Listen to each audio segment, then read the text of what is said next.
$22.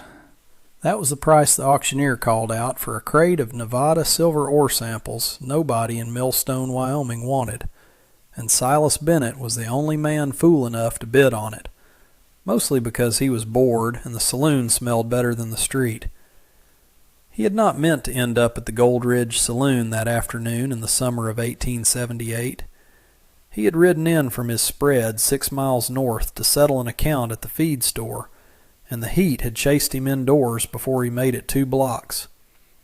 Silas Bennett owned 4,000 acres of grazing land and more cattle than any man in the county could count without losing his place, and every soul in Millstone knew his name, his wealth, and his habit of eating alone. He sat at the corner table with his hat pushed back and his boots crossed under the chair, waiting on nothing in particular, when the smell reached him. Cinnamon first, then something warmer underneath it, browned butter and baked apple, drifting out from the saloon's back kitchen like it had business with him personally. "What in the world is that?" he said to no one, and the bartender, a heavy-set man named Otis Grady, looked up from his rag and his glass. "Pie," Otis said. "Somebody made pie." Silas had eaten pie in 12 territories and 3 countries during his cattle years, and none of it had ever stopped him mid-sentence. But the slice that arrived at his table 10 minutes later, delivered by a saloon girl who did not know who had made it either, did exactly that. He took one bite and set his fork down and looked at it like it had said something to him. The crust broke clean under the tines, not tough, not soggy, holding its shape like it understood the difference between structure and stubbornness.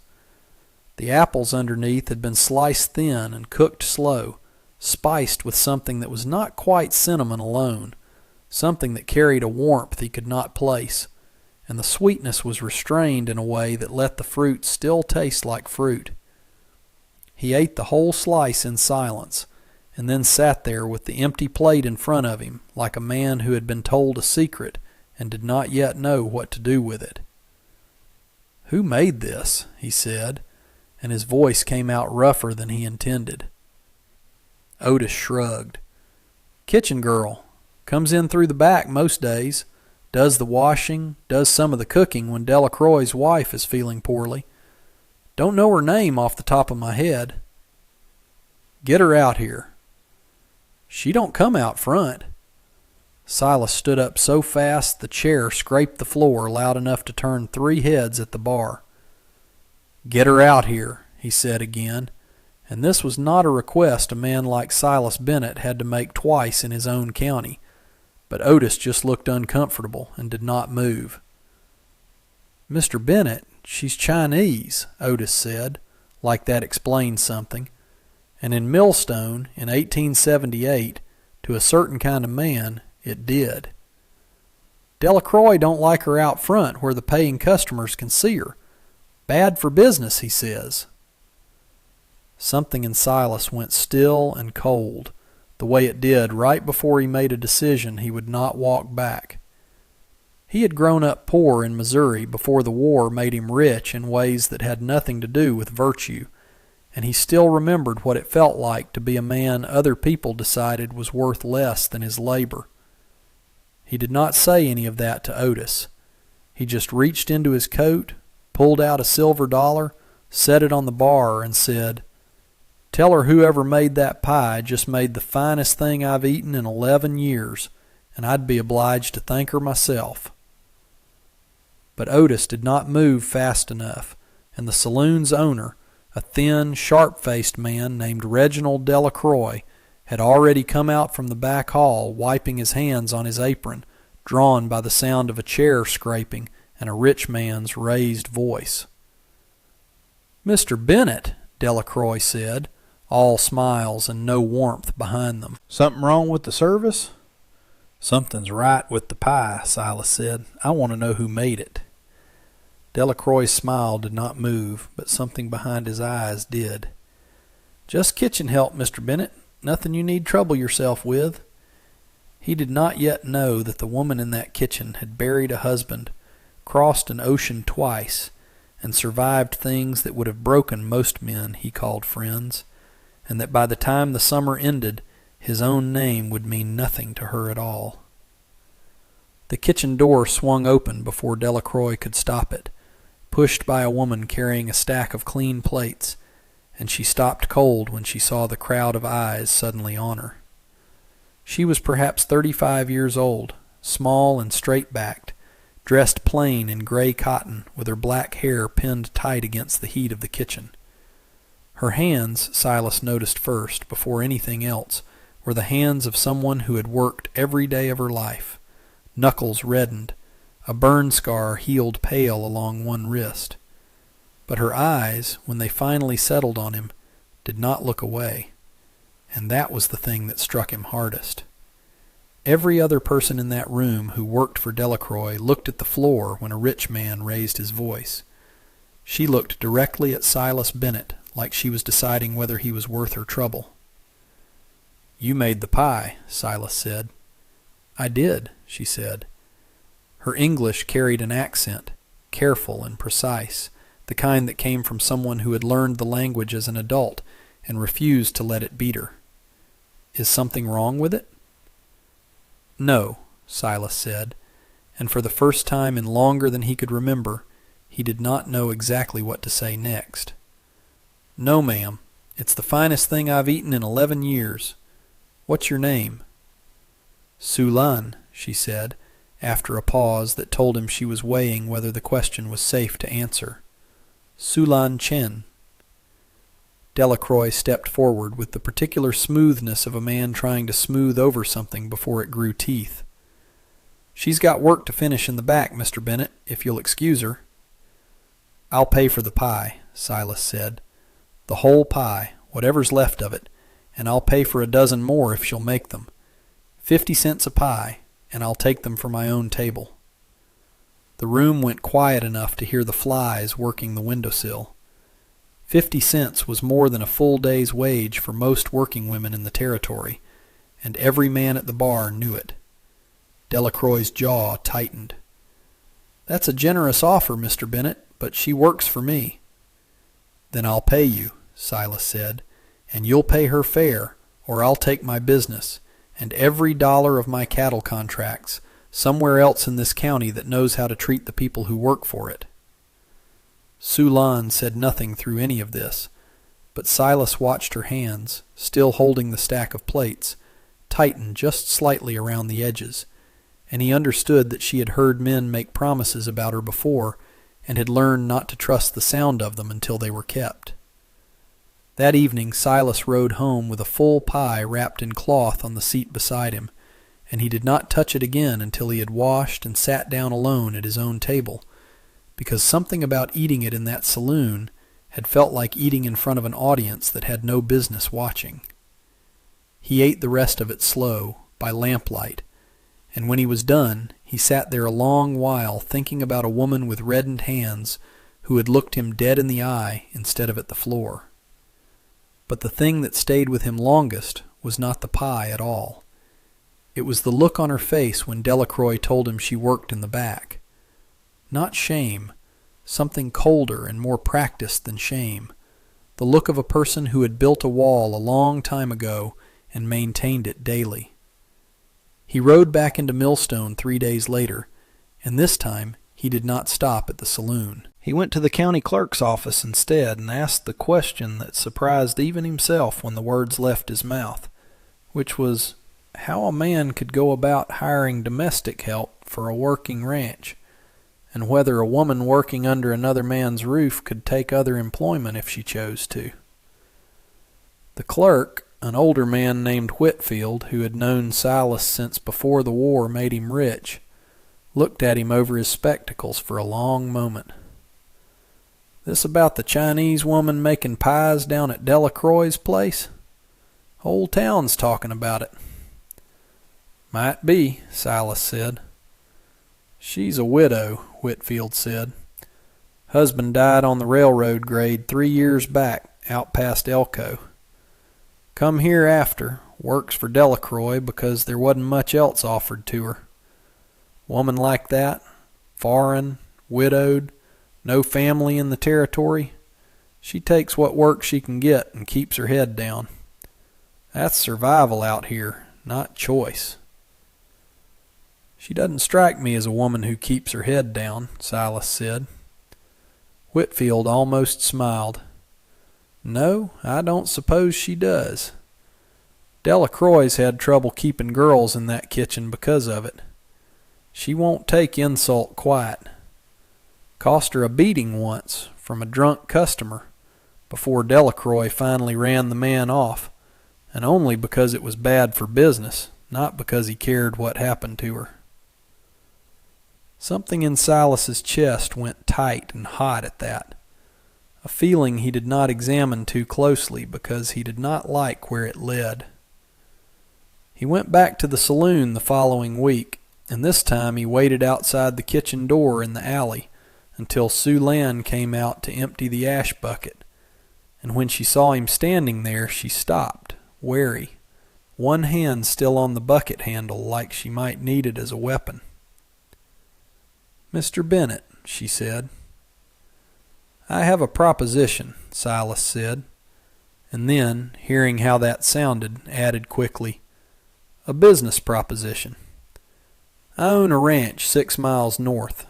I need a cook. Good pay, a room of your own, and nobody in that house who'll tell you to stay hidden in the back." Sue Lan studied him a long moment, the way a person studies a fence line before deciding whether it will hold weight. "Why?" she said simply. "Because you make the best pie I've had in 11 years. And because no woman who can cook like that ought to be spending her life being told to stay out of sight." "Men say things," Sue Lan said. "Then they change once a woman is under their roof and there's nobody to see." "I reckon that's true of some men," Silas said. "You don't have to trust my word today. But I'll pay you a month in advance, and if it doesn't suit you, you keep the money and you go wherever you please, and I won't say a word against you in this town." She did not answer him that day, but 3 days later she appeared at his ranch gate at dawn with a single carpet bag and a small wooden box she carried like it held something more valuable than gold, and she told him she would work 1 month on her terms, and he would see whether it suited them both. What Silas did not know yet, and would not learn until the danger arrived that made the whole town choose a side, was that the wooden box held her husband's letters, a jade pendant that had belonged to her mother in Canton, and a folded paper that named her, by her husband's dying wish and by law that few men in the territory would ever bother to check, as the rightful owner of a mining claim near Elko that had gone quiet 3 years ago, and that certain men in this county had spent a long time hoping everyone had forgotten. The first month on the Bennett Ranch passed the way most careful things pass, slow and watchful. Sue Lan cooked and cleaned and kept to the small room off the kitchen that Silas had built onto the house the year before for a housekeeper who never stayed long enough to use it.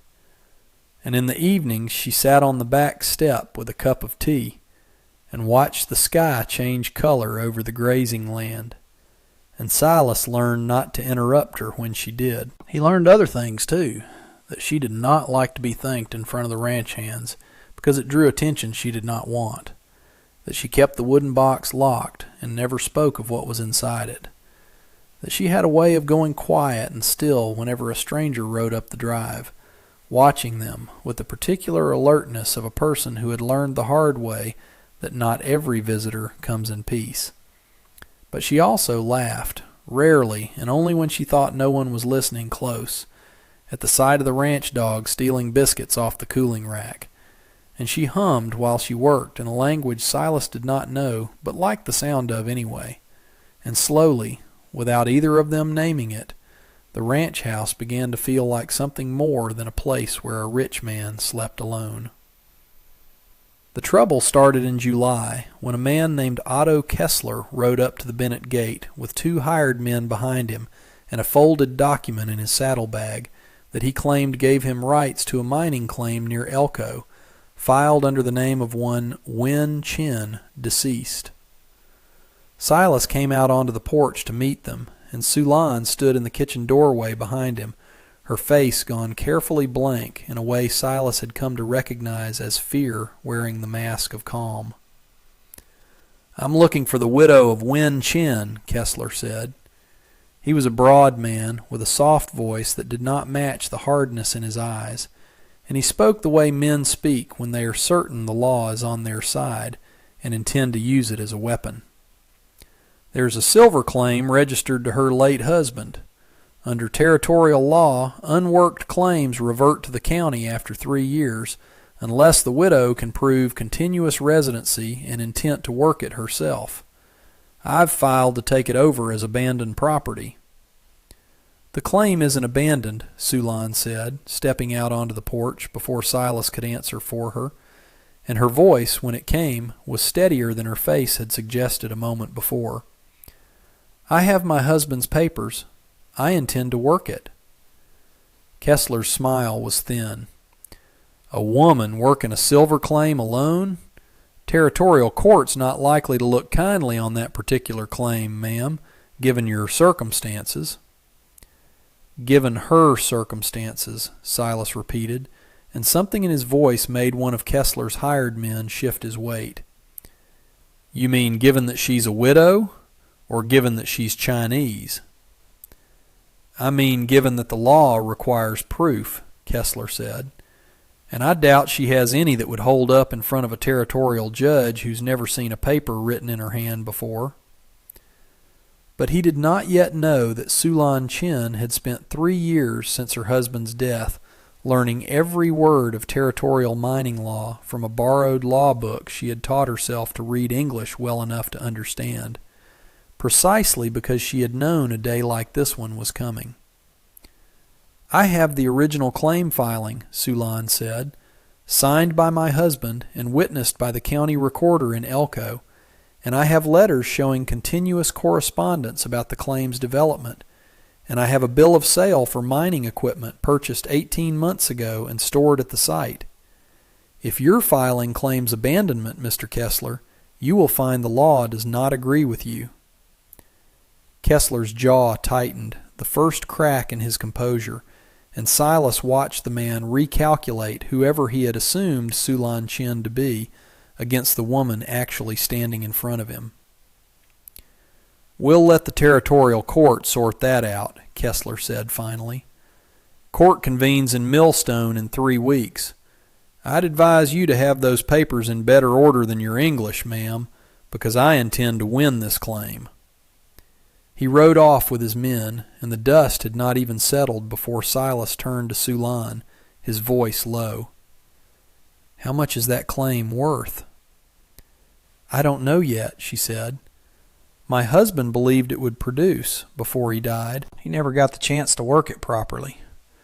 She looked out at the drive where Kessler's dust still hung in the air. "Men like that one do not chase claims worth nothing, Mr. Bennett." That night, for the first time since she had come to the ranch, Sulan told him about her husband. They sat on the back step together, the summer heat finally breaking into something bearable, and she spoke slowly, choosing her words the way a person chooses footing on a river crossing. "His name was Wen Chin," she said. "We came from Canton together, on the same ship, in the year of the flood in the Delta, when there was nothing left to farm, and the railroad companies were paying passage for men willing to work the grade. I was not supposed to come. Wives were not part of the arrangement. But I told the recruiting agent I was his sister, and Wen paid a bribe to get me on the manifest anyway. And we married on the ship, 3 days out from Canton, with the ship's cook standing as our only witness."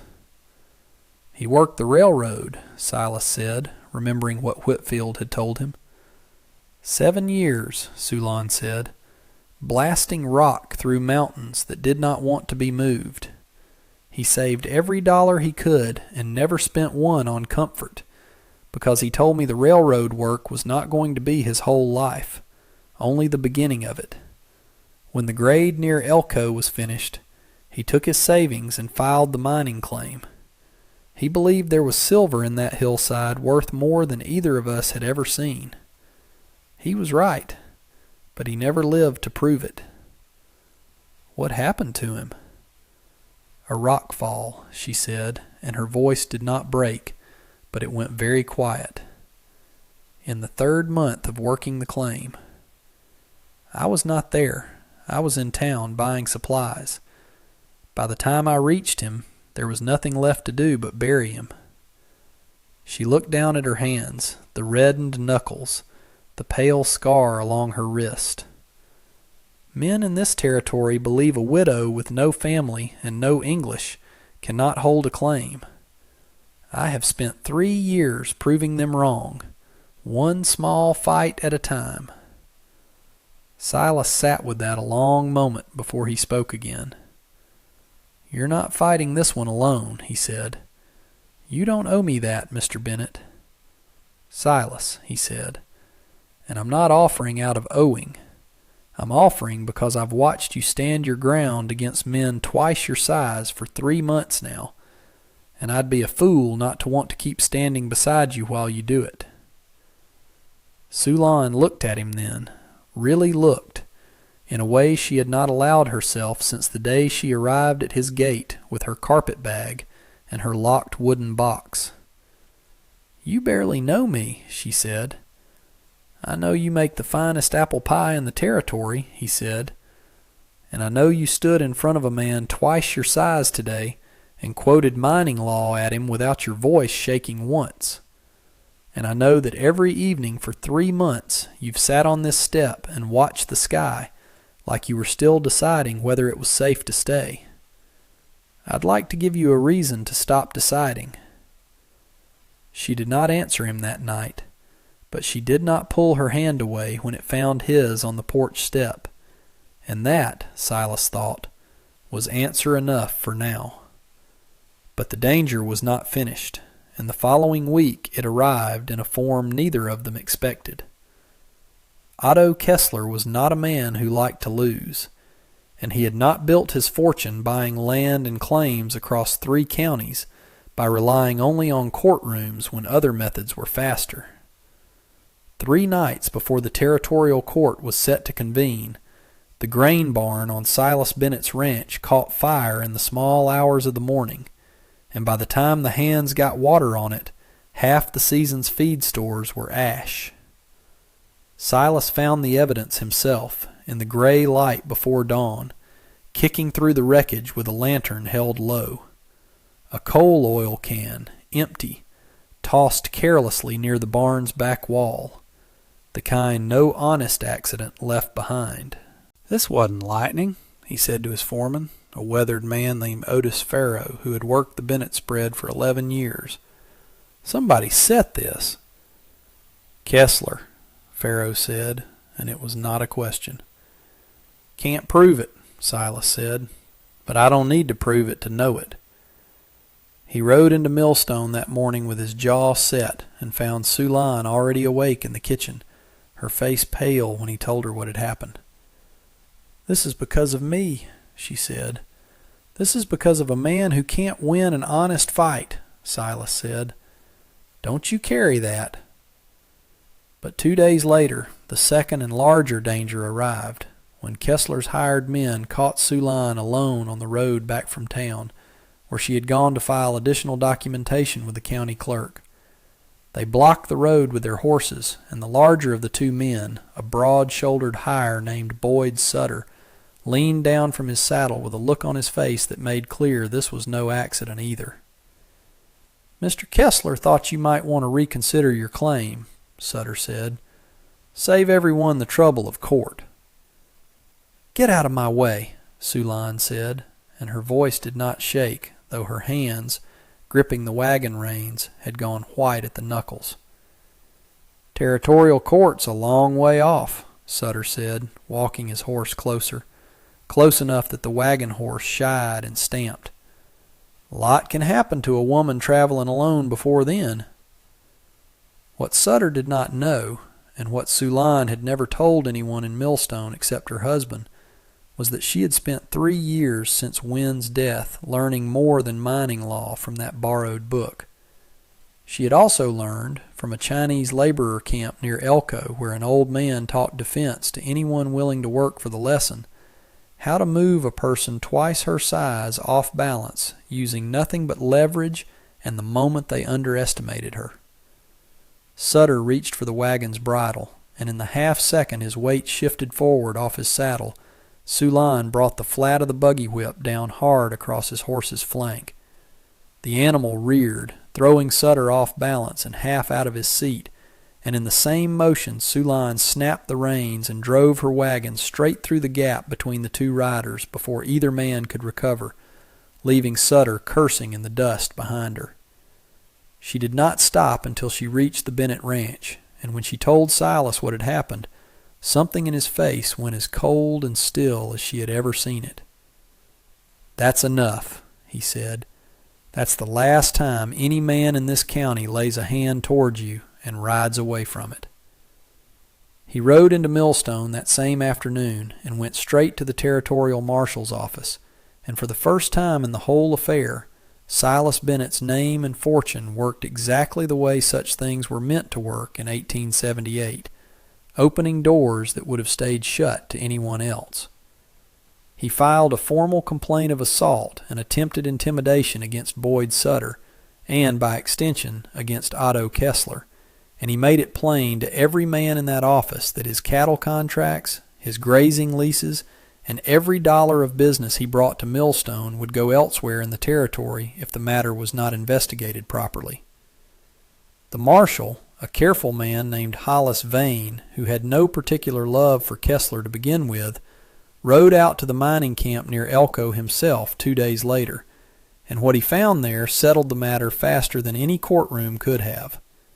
Kessler's men had already begun working the claim without legal right to it, extracting ore and shipping it under a falsified filing that predated Win Chin's original claim by exactly the number of months needed to make the fraud convincing to anyone who did not look closely. But Marshal Vane looked closely, because a rich rancher's complaint had given him reason to, and he found the falsified date on Kessler's filing did not match the county recorder's ledger, which listed Win Chin's original claim a full year earlier than Kessler's paperwork claimed.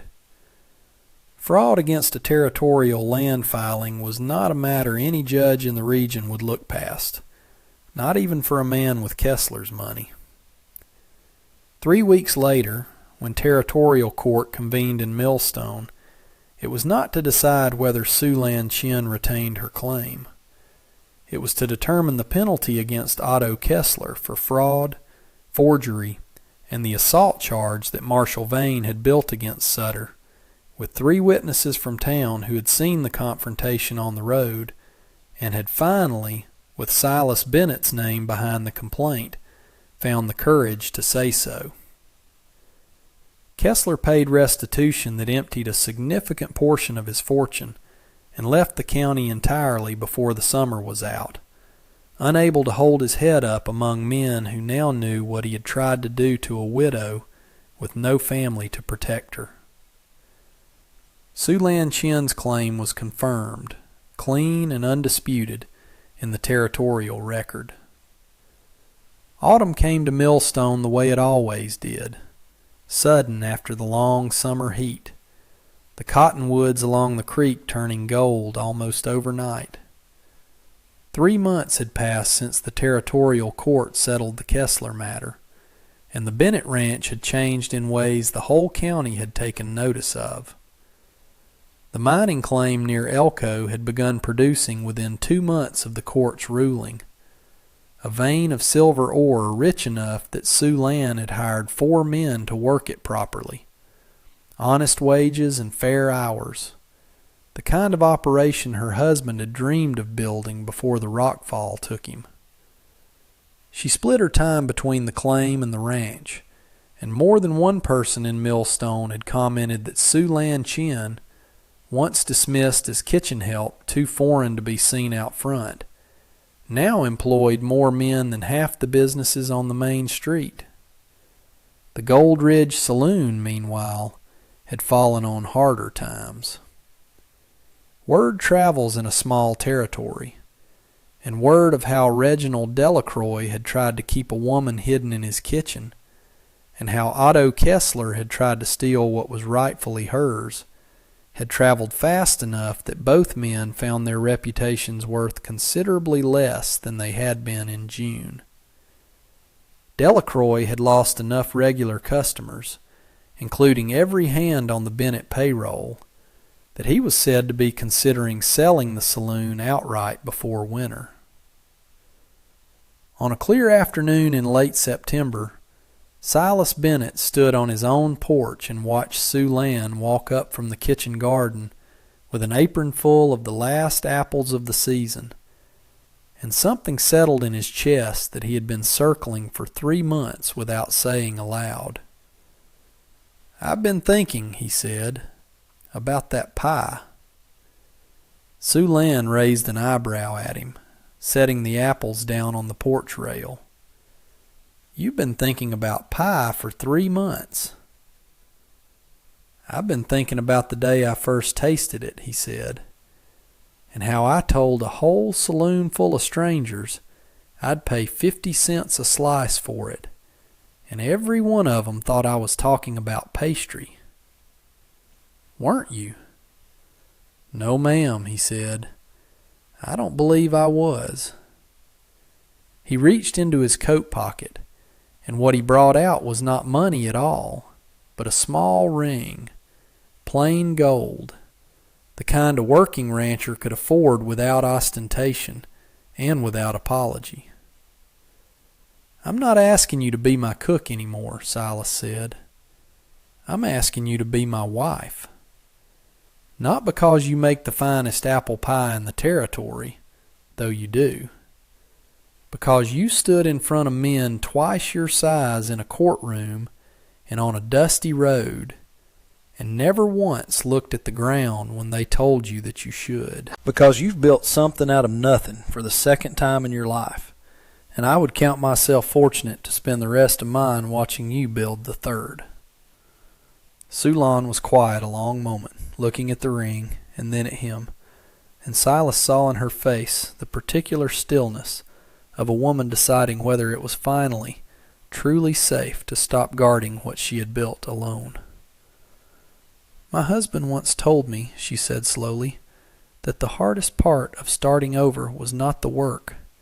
It was trusting that the ground beneath you would hold, after it had already given way once." She looked up at him. "I have tested this ground for 3 months, Silas Bennett. I believe it will hold." They married in October, in a small ceremony at the ranch house, with Marshal Vane standing as witness, and half the county in attendance. More people than either of them had expected, given how the summer had begun. Sue Lan wore no elaborate gown, only a simple dress the color of the autumn cottonwoods, and Silas stood beside her looking, more than one guest remarked, like a man who had finally stopped waiting for something he could not name. And on the table at the reception, set at the center for every guest to see, sat an apple pie, made the same way it had been made in a saloon kitchen 4 months earlier. Thin sliced apples and a crust that held its shape, except this time nobody asked who had made it, because everybody in Millstone already knew, and everybody in Millstone had finally learned to say her name out loud. And that brings us to the end of this one. If you stayed with me all the way through, thank you kindly for spending this time with an old story from the frontier. Stories like this only keep getting told because folks like you sit down and listen to the whole thing, and that means more than you know.